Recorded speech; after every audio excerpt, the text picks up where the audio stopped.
Good afternoon. I'm gonna pull the clothes before I iron.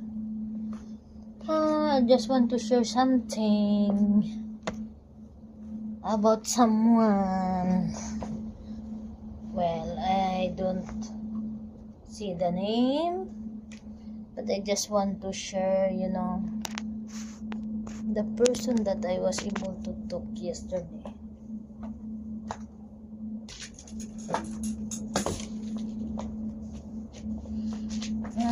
I noticed when I talk that person, I noticed that he's still living in the past. He's still carrying the pain. That's why he won't be able to move on and move forward.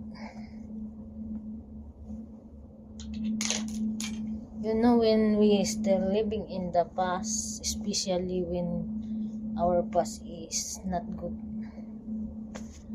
whatever we do, we cannot feel joy, happy. We always feeling miserable.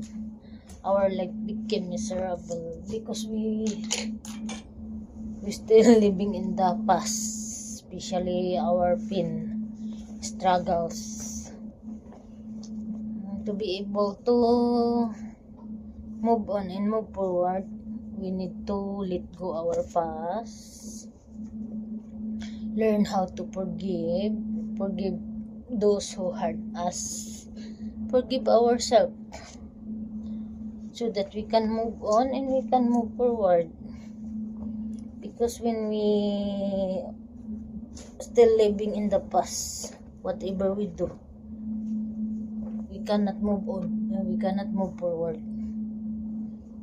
Our life became miserable, and everything around us, everyone, we think that all negative. We see all negative.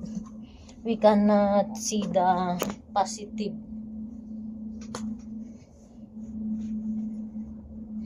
And even if we are higher, our status is higher than anyone. If you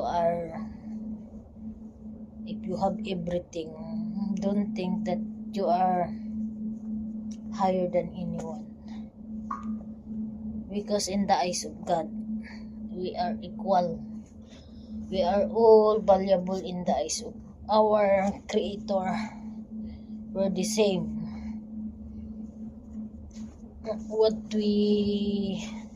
The important thing that we have in our life is God. We need to put God center in our life, so that whatever struggle we encounter in our life journey, we can overcome that. I have so many struggle I encounter since I was a kid, but by the grace of God in mercy, I overcome all that, and thanks for the help of God. God is using other people to help me to overcome that struggle in life. Although my life is not perfect, but I feel happy even though I have so many problems. I cannot feel heavy because I know God is with me. That's all, guys. Bye.